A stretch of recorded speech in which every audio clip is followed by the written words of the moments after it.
Sa totoo lang, hindi laging tama ang advanced stats. We all know naman advanced stats is a game changer. Advanced stats hindi lang kasi yan basta points, rebounds, or assists.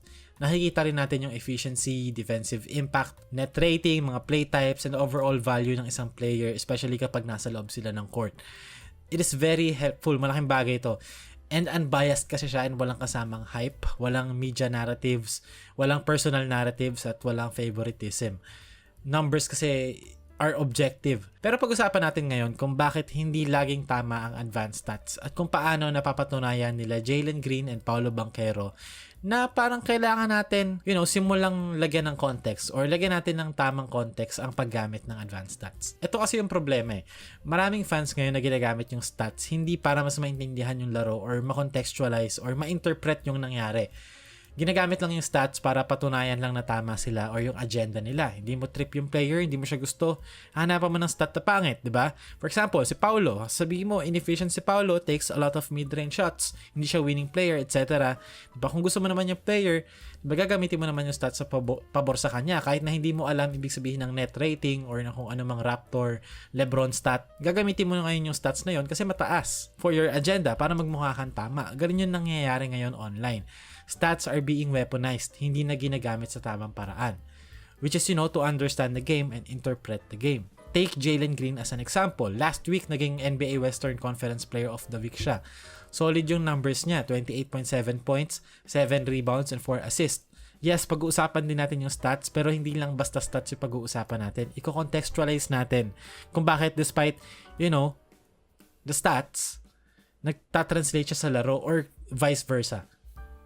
And back to Jalen Green, mataas din yung shooting percentages niya, 50.8% and 3-0 yung Rockets sa stretch na yon.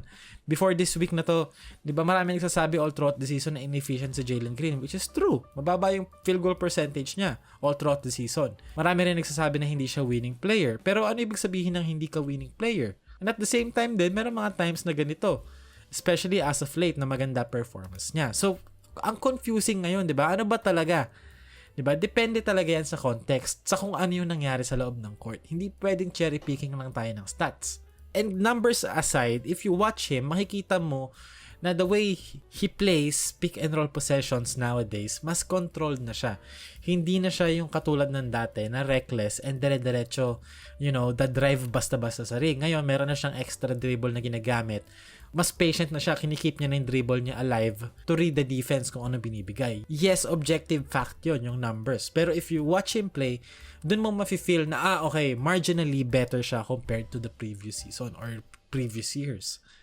Pangalawang player na pag-uusapan natin, same kasi with Paolo Banchero na naging player of the week din siya sa East last week.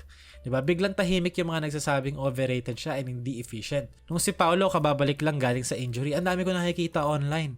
Diba? Na ini-scrutinize si Paolo Banchero. Pero after nung All-Star break, biglang ang tahimik. Biglang wala ng mga, agenda tweets tungkol sa kanya. Biglang walang nagbibigay ng credit. Pero kasi since the All-Star break, consistent siya as a near 30 per game scorer. And because of his play, nagpapanalo ang Orlando Magic, especially yung adjustments nila of adding Corey Joseph sa starting lineup and adding Caleb Houston sa bench lineup nila.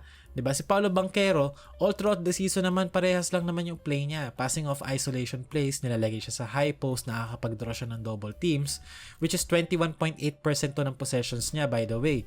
Diba? Sa mga possessions na yun, nakapag-produce siya ng 0.98 points per possession.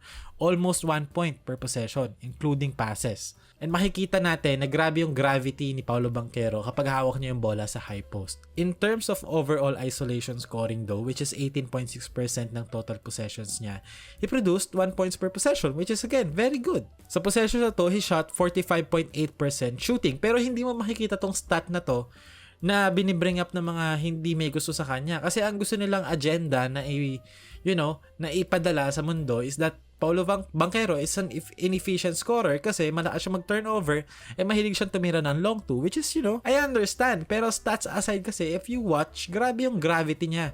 Nadadraw niya 2 or 3 defenders at ease. And ang gusto kong sa kanya kasi is that he doesn't shy away from the pressure or the double team. Fini-face niya head on yung mga double para basahin yung defense and make the right pass. And at the end of the day, hindi ko naman sinasabi na walang kwenta ang advanced stats. Malaking tulong yan sa pag-analyze kasi talaga ng laro.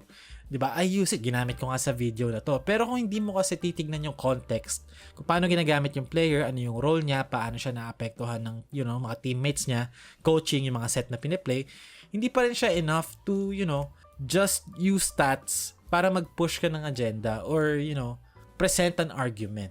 Basketball kasi is being played sa loob ng court, hindi sa spreadsheet.